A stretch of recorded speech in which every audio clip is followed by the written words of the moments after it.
رمضان کے اس مہینے میں خیال کیا کہ جیسے آپ لوگ کہانیاں تو دیکھتے ہی ہیں ہوا کی بیٹی کے بارے میں، تو ہم کہانی کو مختصر کرنے کے بجائے اتنا رکھیں، اتنا ٹائم ضرور دیں کہ وہ دکھ آپ تک پورا کا پورا پہنچے اور آپ سمجھ سکیں کہ معاشرے میں وہ کون سی جگہ ہے جس کو اگر ہم ٹھیک کر لیں تو یہ حالات ہوا کی بیٹی کے بہتر ہو جائیں گے.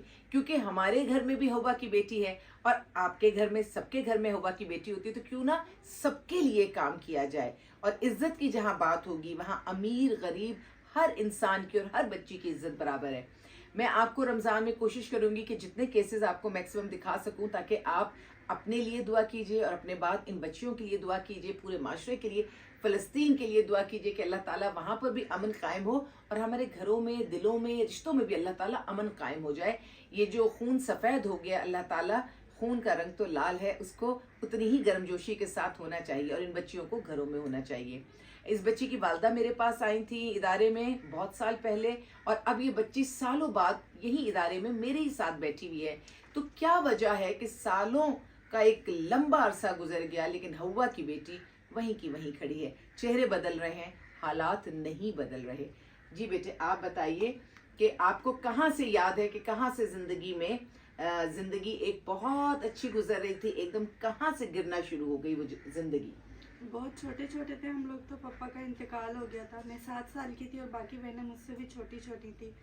اس کے بعد خاندان والوں نے ہمیں بہت ستایا، بہت زیادہ ستایا. 5 سال کے بعد پپا کے انتقال کی امی نے دوسری شادی کی کیونکہ ہماری پراپرٹی وغیرہ کا بھی مسئلہ تھا اور خاندان والے ہمیں نہیں دے رہے تھے. کہہ رہے تھے کہ ہمارے یہاں بیٹیوں کا حصہ نہیں ہوتا، ہم بیٹیوں کو حصہ نہیں دیں گے.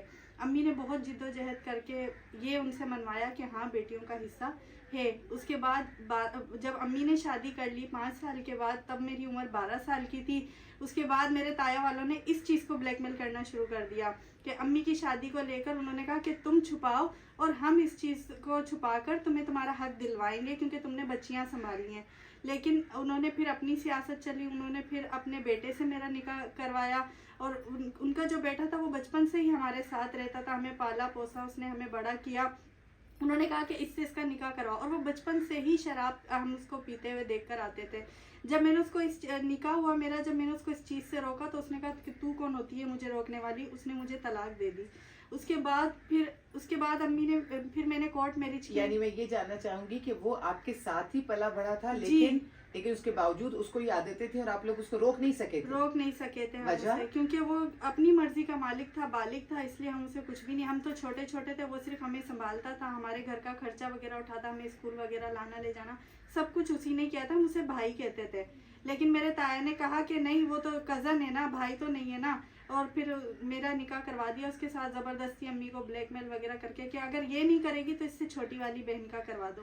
لیکن امی نے کہا کہ وہ تو بہت چھوٹی ہے. پھر میں نے اس وجہ سے بہن چھوٹی، یعنی تم 12 سال کی ہو تو تم بڑی ہو، تو چھوٹی تو پتہ نہیں کتنی چھوٹی ہوگی. جی، تو اس وجہ سے پھر مجھے مجبوری میں نکاح کرنا پڑا.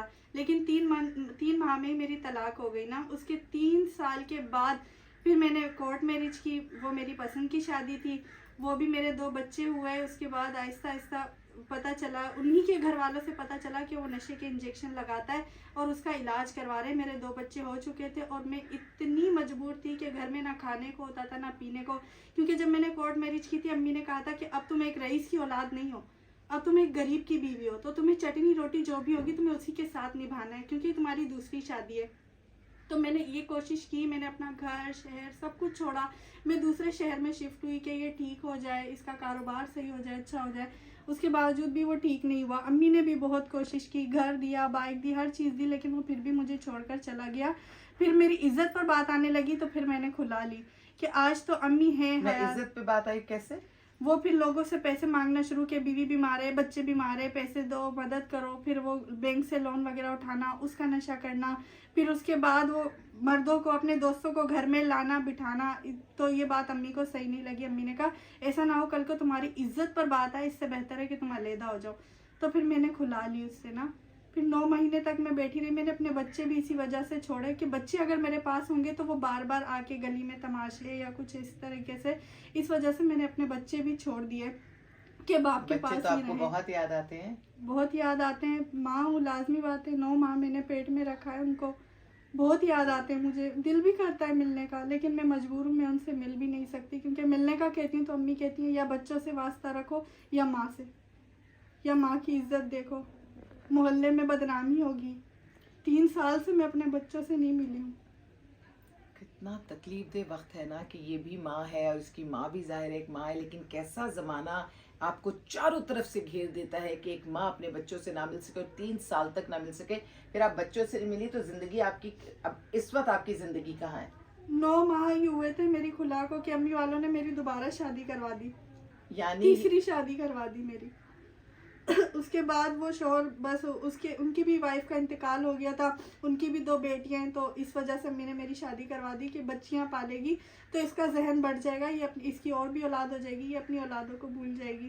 لیکن وہ ہر وقت میرے سامنے وہ یہی اپنی بیٹی کو کہتا رہتا تھا کہ بس تمہاری وجہ سے شادی کی ہے، تم تھوڑی سی بڑی ہو جاؤ، اس کو تو اس کے گھر پہ بھیج دیں گے۔ میں سن رہی ہوں یہ باتیں، اور میرے سامنے وہ اپنی بیٹی کو یہ باتیں کہتے تھے کہ اس گھر کی مالک تم ہو، اس کو تو صرف تمہاری وجہ سے لے کر آئے، تم تھوڑی سی بڑی ہو جاؤ، سمجھدار ہو جاؤ۔ اس اور اپنے بچوں سے آپ نہیں مل پاتی تھی؟ نہیں، اجازت نہیں تھی، میرے شوہر نے اور میرے سسرال والوں نے شادی سے پہلے شرط رکھی تھی کہ اس کا اپنے بچوں سے کوئی واسطہ نہیں ہوگا، اور مجھے اس بات کا نہیں پتا تھا امی کی اور ان کی کیا باتیں ہوئی، مجھے ان بارے میں کچھ بھی نہیں پتا تھا۔